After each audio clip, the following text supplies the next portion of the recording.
Hi, my name is Sapna. Today, I think I'm going to talk about something that a lot of us as kids kind of deal with, and it's called "What Do I Want to Be When I Grow Up?" So I'm going to be 45 years old, and I still don't know what I want to be. That's what we're going to talk about. Yeah. Okay. So I grew up in Bombay. I come from a very lovely middle-class family. My grandfather, when we came from Pakistan to India, was a lawyer, and he wanted his son, which is my father, to also be a lawyer. So he had high hopes and packed him off to Spain and said, "Go, study, become a lawyer, and come back." My father, the lovely man that he is, came back learning the flamenco. It was beautiful. So this is the lovely family that I come from. My mom, not educated at all, still the most educated person I know. She comes from a very, very humble family from Pune. And while growing up, it was great because she didn't know English. And, all kids, when they come from, when we moved from Pakistan, my father had decided that we were only going to speak in English. And so no Sindhi was ever taught to us kids. And so my mom, who did not know how to speak English, kind of learned English from us. And now I think she should have been here speaking because she's like the most fantastic speaker I know. So I'm just giving you an intro of my family before I start my speech because I am fucking proud of them. All right. So my family, growing up, I have two brothers.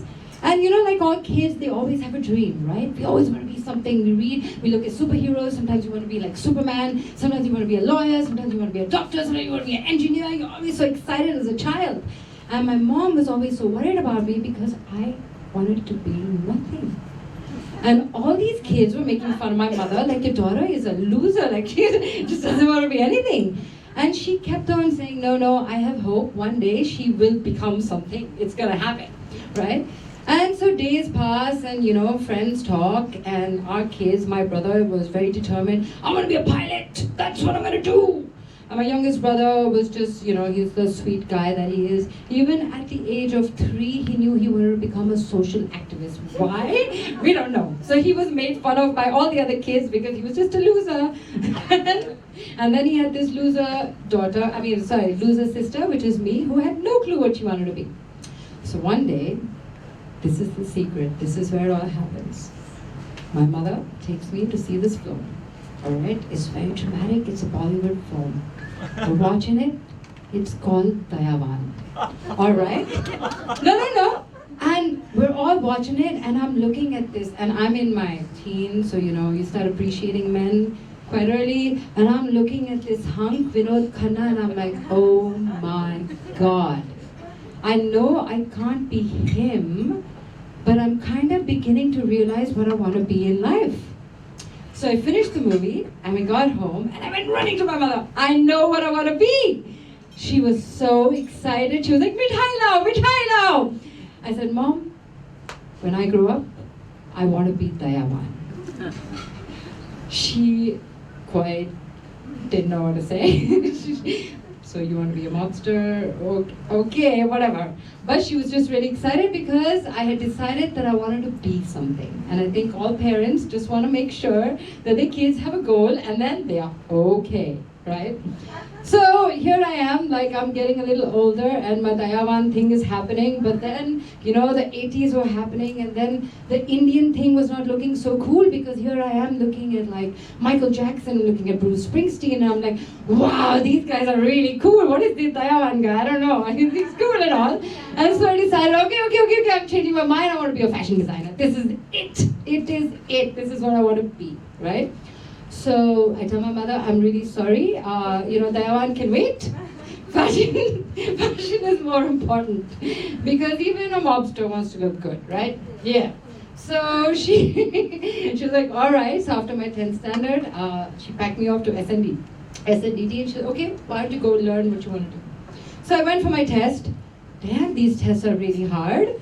They expect you to know everything before you even get in. wait a second, how do I know how to sew, do this, that? Why am I coming to you then? So guys, I bombed the test. I completely bombed the test. I did not get into SNDT. My career as a fashion designer was over. Then my mother said, listen, be a good Sindhi, go to HR college, do commerce. So only because she had some influence there, I got in. Because yeah, my 60% was not getting me anywhere, right? So I get into HR college. Wow, I find out I am like the most happening person in college and I'm getting all the roses. I'm just like, wow, I could be a beauty queen. Yeah, that's it. So I told my mother, you know what? No, I think I want to be a beauty queen. And she was like, all right, whatever. In the meantime, my father was just like, just do what you want to do. I'm just going to dance in this corner. This is what I do best. Okay, that's great. So all the roses that I kept on getting were inspiring more and more because, hey, beauty queens, Rose Day, you're the most popular girl on campus. It doesn't get better than that, right? So my ego is a little inflated. I know I can get any man I want, you know, it's happening. I go win Karjimkhana, I'm Miss Karjimkhana. Hello, yeah. In school, I was, petted princess only because Pooja Bhatt was there, so she won. Petted queen only because Karan Kapoor wanted to get into Bollywood, and her father was Mahesh Bhatt, so she won. I'm just letting you know that. Otherwise, I would have won that title. That was mine. Anyway. So in my 12th standard of doing commerce, life is good, beauty queen as well as brains. Wow, it doesn't get better than that, right?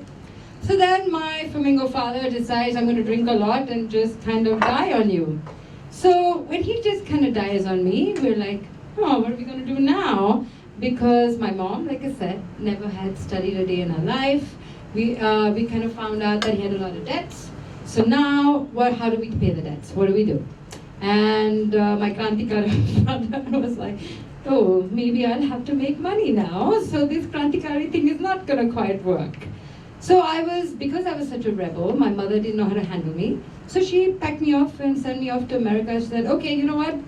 Off you go to America. Your aunt is going to pay for your education. You're the lucky child.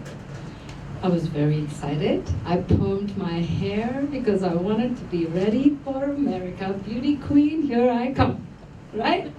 So I get to America, and my aunt, who's a neurosurgeon and very rich, she has like some 15 cars. Yes, very serious. So she looked at me and she said, what do you want to do? Because we are going to put you in college. I said, fashion! This is my chance to go back to fashion. I'm in America. This is going to happen. And she looked at me, she's like, that's a waste of my fucking money. No. You are going to learn business. Okay. Even to the fact that she made me wear her doctor suits to college. So I was wearing ill-fitted, loose, baggy doctor suits to college with the big 80s perm. So it was like the funniest thing I'd ever seen. So now here I am in college, doing a degree in marketing and communications. God knows why. Right? But because I wanted to get rid of college so fast that I was doing it, all day long, even in winter vacation, summer vacation, I was like, I just have to finish this college and let me just finish it, right? So somewhere in between there, I realized I want to move out of my aunt's house and live on my own in the city and go to college. My aunt did not like that, so she wrote a letter to the principal of the college, said, kick this woman out and send her back to America because I'm not going to pay for her education anymore. Now I had 1 semester left and a double major to finish. So you know what happens? The students of the college said, you know what? We are going to raise funds and pay for you. And that's exactly what happened. I mean, wow. So here I was, I'm like, are you sure? I don't really care for this degree, but okay. So I finished my degree. So I have a double major in marketing communications with a minor in public speaking that I finished in 3 years, right? Now I have all this ammunition and I don't know what to do. I'm like, what do I do with this? Okay, let me get a job. So I get a job, I go to the bank and I said, I would like to work here as a student loan officer. And they looked at me and they said, yeah, okay, your qualifications check out. Please, Miss Bhavnani, please start working here. So 1 week into the job, I decided to get my nose pierced and show up in a mini skirt. And they're like, you can't work in this bank with your nose pierced and a mini skirt. I'm like, but I'm Indian. We all have nose rings. So the naive woman says, can you get a letter from the priest saying that it is religious, that you have to have your nose pierced? So this automatically tells me that this is not the job for me, right? Any place that tells you what you can wear and cannot wear, not happening. So that was the end of my student loan officer career. And now it was up to me, what do I do? I look at all these lovely graduates and they're making their money being investment bankers, making $20,000 a year. And they're really proud, they're wearing their expensive shoes and their expensive, suits. So I said, you know what? I am gonna be a bartender. Because I love to drink, I love to get people drunk. What better job is there to do? Let me be a bartender. So this is how I became a bartender. And the most beautiful part was I was making 5 times the money these guys were making, and all in cash. Yeah, in cash. So now there is this jealousy thing happening because they're like, what the heck, we just work from 9 to 5 and you go for like 3 hours and wear whatever you want to wear and you walk out with no money, more money. I was like, yeah, life is good. Life is really good. So one day, this whole drinking thing of mine that I really love to do, and as we all know in India, it runs common amongst our men, not women, but men. And from what I hear, domestic violence just seems to be like the fabric that ties us all together. It's like, wow, it's amazing. And everybody thinks it's okay, chalo beta, ek thappad da, no problem. Okay, yeah, okay, whatever. So back to my story though, right. So here I am now, this highly accomplished bartender, making a lot of money, figuring out now what do I do with my life because I get bored really fast. So 3 years, 2 years, 2 more years go by, now 5 years of bartending is a bit much, right? So I figured, you know what? I'm going to leave Chicago and I'm going to move to Los Angeles because there has to be a fashion designing job waiting for me there. Because in the end, this is all I wanted to be, right? So one day, a few nights before leaving Chicago, here I was at this bar because it was one of my farewell parties, getting really, really, really drunk, which I really love to do. And I'm a really fun person when I'm drunk. Really, I kid you not, right? So I got really drunk and around like 2 or 3 in the morning, I decided, okay, it's time for me to go home. It was like Christmas Eve and I wanted to just get home and the next day start packing because I was gonna move. So on my way home, this wonderful, I was wearing a mini skirt, I think this short, hold on. Yeah, right there, yeah, that's it. And I was wearing high heels and I had my lipstick on, which I love to wear. And I started walking home, by myself, no biggie. With that, while I was doing it, drunk as a skunk, there were these 4 guys who came out of nowhere. And I was so drunk that I couldn't even really, look at them. I mean, they looked good, I think. I don't know, right? I don't want to harp too much time on this. So the 4 guys decided, you know what? We're just going to have you. And you have no say in the matter because you know what, bitch? Look what you're wearing and you're drunk and you know what? You deserve it. So just like that, here I was, sitting here all ready to go home with my favorite career and my friends. I got gang raped. While I was gang raped, I'm like wondering, did this shit really happen to me? Like, because that's what we always think, right? It can't happen to me. I mean, no way, it only happens to those people over there, somewhere in another world. It could never happen to me. So then I started going home, and when I reached home, I realized, okay, is this the career that I want? Do I want to be a survivor? I don't know if I was prepared for that. Like, this is not the career that I'm really quite prepared for. Like, do I really want to get out there and tell people, this is it? I just got, I can't even say the word like most people. Like when I was called for this talk, Shivani told me, I think you should talk about your experience. Which experience, Shivani? I have like 5 million of them. That one.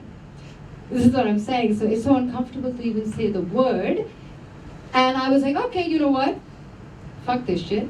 I'm going to take this and I'm going to put it at the back of my head. I'm going to move on to brighter futures. So this is what I did. I made the conscious decision. I was not going to do this. I was not going to sit and harp about it and talk about it, blah, blah, blah, blah, blah. So I got to Los Angeles and I become the best me, which is a poet. I start once again, drinking a little bit and writing poetry all day long. And there was this favorite bus stop that I used to go to every night. I used to stand there and recite poetry. And before I knew it, I had an audience of 2 people, 5 people, 10 people, 60 people. So I became the bus stop poet. I thought that that was a fantastic career to move to, right? Now this writing career was going really well and I was like, damn, I have everything I want in life. Like a good Indian, I wanted to own a house in Los Angeles before 30. So guess what? At 31, I had a home in the hills. I had the perfect Elvis look-alike boyfriend. I had 2 cats, 1 dog, and a Cadillac Coupe de Ville, 450cc motorcycle. I had everything.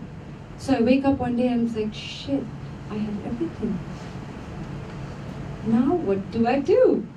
Because what can you do when you have everything? You can just buy a bigger house. I don't know, more pets? I don't know, where does it stop? You're just like, So I came to India, and when I came to India, my high school sweetheart was still waiting around for me. He said, Sapna, just come and marry me. I said, but dude, I don't love you. Like, yeah. He said, yeah, but I do. And I was like, okay, this could be like, arranged marriages. It happens in India. At least I've slept with him, so I know it all works out, right? So I was like, okay, cool, let's do it. So I go back, sell my house, dump my boyfriend, and move to India. So here I am with a profession, no profession, but this guy who wants to marry me. So I get married to him, and I kid you not, in 3 months, he beats the shit out of me. And I was like, no way am I becoming a domestic violence survivor. This is not happening to me, no. And that also from this little shrimp that I get beat up, no. So anyways, I think it was cool. I took it the next morning, packed my bags, never saw him again. I still run into him somewhere. He's become fat and ugly and nobody wants to marry him. Yes. But no, I just want to tell you, I did not go to the cops. I did not go to the cops then. I did not go to the cops when I was gang raped, which is my prerogative and it's no one's business. But I just want to make sure I'm very clear about this, right? So now I decided I'm going to be a hairdresser. And this is how my career in India started. I started being a hairdresser. And as this hairdresser, I met the most amazing people who had the most amazing stories to tell me. And for some reason, every day, they'd sit in my chair and go, bleh, and tell me stories. And that's when I realized that there are so many amazing people and they could trust me to tell me even their deepest stories. And in all my careers, there was one thing that I had not done yet, and which was be honest with myself. And so I decided, okay, this is what I'm going to do. I am actually going to stand up and I'm going to say that word, gang rape, because it's it's not a good word, really. And I think when you say it, you kind of have to accept that it happened to you, but if you don't say it, it's like it didn't exist, So I decided that I was going to stand up. It was time to stand up and tell you my story. The reason I didn't do it before is because this is what happens. You stand up and you tell someone, oh, I was raped. Oh, fuck, you're a hero. Why? Why am I a hero? Because some bad stuff happened to me that I had no control of? No, this is not why I want to be a hero. I don't want to be a hero because 4 morons came and perpetrated me and I didn't do anything about it. No, that's not how it's going to go down. But yes, I started working. This is what I wanted to do now. So I started working with Stop Acid Attacks. I started going out and I started seeing what can I do to make things better for people around me. My goal was not to touch the world. My goal was not to be a politician. My goal was not to do anything. But the 2 people that kind of, come around me, maybe I can do something good for this one, who can in turn do something good for something else. Once that started spreading like a virus, I realized, all right, if I tell you my story, and you put me on a pedestal, I fucking earned it. I earned it. It was not because I'm a survivor, because that is one career that I really don't care for, right? So there are lots of things. Here I am today speaking to you. I still don't know what I want to be, right? But I do know one thing. I do know what I don't want to be. I don't want to be afraid. I don't want to have to wear clothes just because I want to look like an Indian woman. I have come here wearing the clothes that I love to wear, which is a black dress, which is my red lipstick, and I will always wear this. I still go out and get drunk. I still walk alone in the middle of the night, because you know what, guys? The minute you fear, they have won already. And that's not what's going to go down like that, right? Yeah. So I would just like to end this talk. Just there's this one quote that I live by, and this is the only thing I think I could end this talk with, which is, "Jo na jane haq ki taakat, Rab na deve usko himmat." It means those who don't know the power of their own truth, God does not give them courage. Thank you so much.